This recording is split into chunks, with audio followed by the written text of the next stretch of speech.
welcome to Adelaide Footy PubTalk. I'm the host, my name's Bray Rafanelli, and next to me, the living legend, Tony Neill. How are you? Thank you very much, Bray, and just living at this point, Just mate. living, yeah. Make sure he checks his blood streams. No, all right, mate. Good.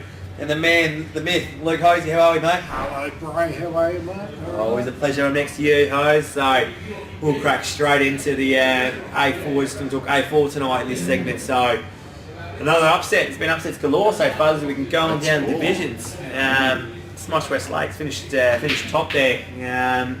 Have bowed out in straight sets to Edwardstown. Not just that, the B grade out in straight sets, and I think the women's lost the grand final as well. They haven't had a big week over at the D. Wouldn't have been good there Saturday night then. Dan, so Wow. but Poor old Shorty Black, and I know Black's pretty well their coach. And what would have been worse for Black's is his missus, Julie, she would have been like that all night.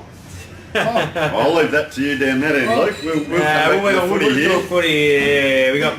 He was bringing entertainment news too, old host. So, so Smosh West Lakes 4 goals, 16. 20 scoring shots. Yeah, it went down to Edwardstown, 10 goals, 12, 72. 22. Jeez. Bad kicking's bad footy. Yeah, So 2 goals 11 at 3/4 time.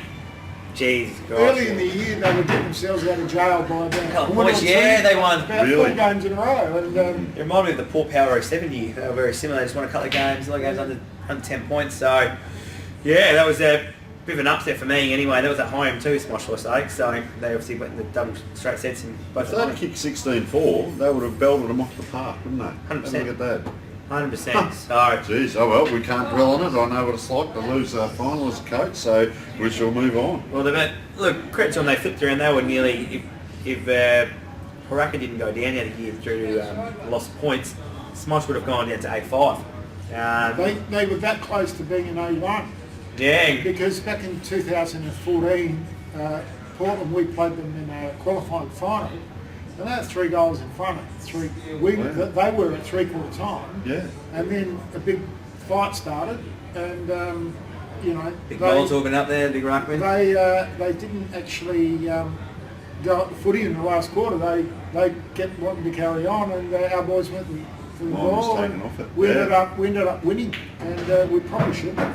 And even probably Smosh acknowledged that they're only a kick away from really playing in Div 1. So here they are, Div 4, and if they'd have won on the weekend, they would have been up into Div 3 again. Yeah, they're more of a Div 3 structured club anyway. They've got good Yeah, juniors but there they as were well. that Yeah. close to being in Div 1. Yeah. In fact, I go so far as to say if this all-in didn't start at 3/4 time, they would have won the game. Wow. Maybe it was Anyway. instructed by the Portland boys. Who knows? Yeah, under the old elbow. So. You were coaching No, out there, were you? Hey. Well, no. It was just something that happened at 3/4 time, just before 3/4 time, and just one of those Retaliation, rooms, and they yeah. all, it was 36 in there, and yeah.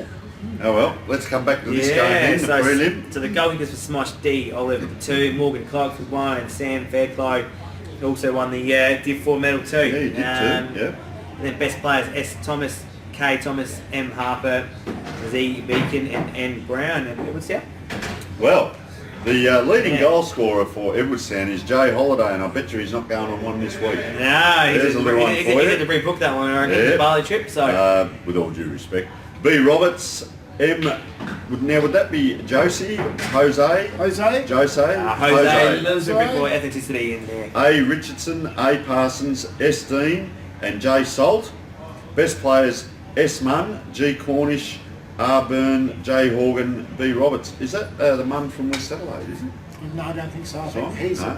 he's at Unwin Mercedes, I think. Okay, well, it's not him, so we'll just continue on. Well, So the there we Edwardstown go. boys have messaged me in saying they nickname for Salt is Pepper. They call him. They I call was him going to Pep. say They call him something Pep. there, They and call I him just Pep. thought, no, Apparently, I didn't, so yeah, there thanks you to go. Edwardstown boys sent that one in. So yes, that's Thanks CBC. Now this will be a cracker. This will be a great grand final. well, CBC have gone double promotion. Yeah, Kyle Harris has done a fantastic job there at the Dolphins. So where's this play? Where's this one play? I can't answer. Alberton has been played at. It's at Albert. Yeah, Alberton Oval. The home of football, the spiritual home, I call I it. think that might suit the CBC boys a little bit. Big oval there in Albert. Yeah, they've got a massive oval down there at CBC. Massive. Very round. And I think, it's very similar. Well, Albert's huge, but I think it will suit CBC more than maybe Edwardstown. They play on that rectangular type oval. And, you know, long but very narrow, and it's like a big rectangle. You don't think the fact that Edwardstown has the Bowls Club nearby might be a home game advantage? No. There's the Albert Bowls Club which is next door. And, but I think CBC, I think they'll win. So do I. I think they'll win by about $4 or $5. Yep. Carl Harris Agreed, is gun there as well, and that green back they've got as well. Yeah. Good player. We'd seen him live in the flesh last year, and he ripped old Paul Lockleys apart. So I think they'll be competitive in A3. I can see them sort of being mid-table next year in A3. They keep the squad they've got. Wow. So they're on the way up. Yeah, on the way up. So they've got a really good young bunch of. They're following the same path as Glenunga. Yep. Yeah, they've got their marquee players at the top, and they've got their strong, and their B grade is pretty strong as well. So we need a strong B grade to push you up. up. Depth is important. Come to mid get those injuries and so on. You know, July Barley trips and that. Snowfields, if it's the old scholars. Edwardstown have done well. I mean, you know, they're now in Division 3. They come in from the Southern Footy League, went into Division 4. They've hovered around there for about 3 or 4 years, and now eventually going to get into Division 3. So that's some names down there too. Matty Dent and what's his name from Glenelg was down there. But geez, they've had some names down around there, and they're used to success, I reckon. No, they've always been a strong club. Been big feeders. Interesting day when Denty was coach. Remember, big Matty Golding was their assistant. Matty Golding, coach. I won't relay the story what happened. So no, we won't go into those sorts of things. It was fairly amusing sort of day. But they're used to success, as you said, grand final. So this will be an interesting one. I'm going towards CBC as well. Yeah, no, like I said, they'll be mid-pack next year in Div 3. Anyone going to take Edwardstown in this one? No, not for me. Yeah. All on the same? No, there we go. First everything. I've been the odd one out a little Dolphins. bit. I took West Croydon against you blokes when you've all taken Fitzroy. And then in Division 5 I took the odd one out. I took Pulteney, and you've taken Oak Valley. So yeah, this one here, we're all... Well, the aquarium will be up and about, so I think they go to the pub, the CBC boys. I'm not sure which one they go to, but yeah, they'll be up and about the CBC lads come Saturday night, I would imagine. So now we'll recap the year as well. So who do you reckon are the movers and shakers next year? Yeah, looking at this one, well, Woodville South, they've sort of been up and down a bit, haven't they? They're very well coached, I believe, down there. They're quite strong. I tell you, the other one is Walkerville.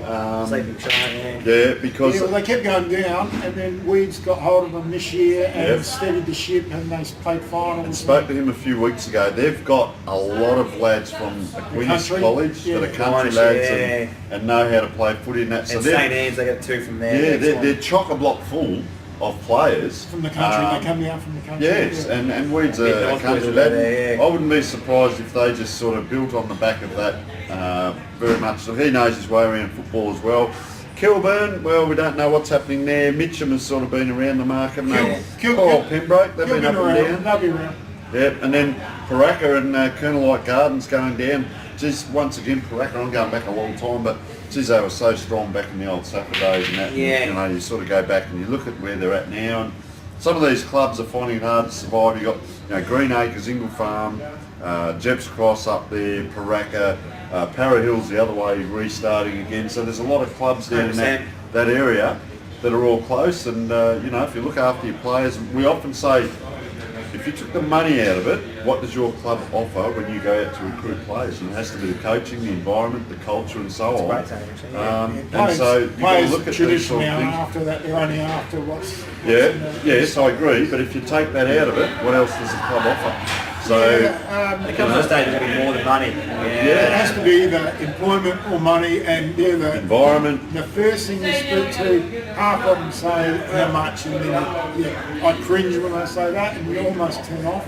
It should be the last part of the discussion. If you're that any generally good at your recruiting. But often they're the first ones to bring it up, and when they do, you nut it. It's like in business, you nut it out quickly. But I've got a sheet we go through with coaches now, and we go through the interview process, and we talk about, who are your mates, what do you know about our club.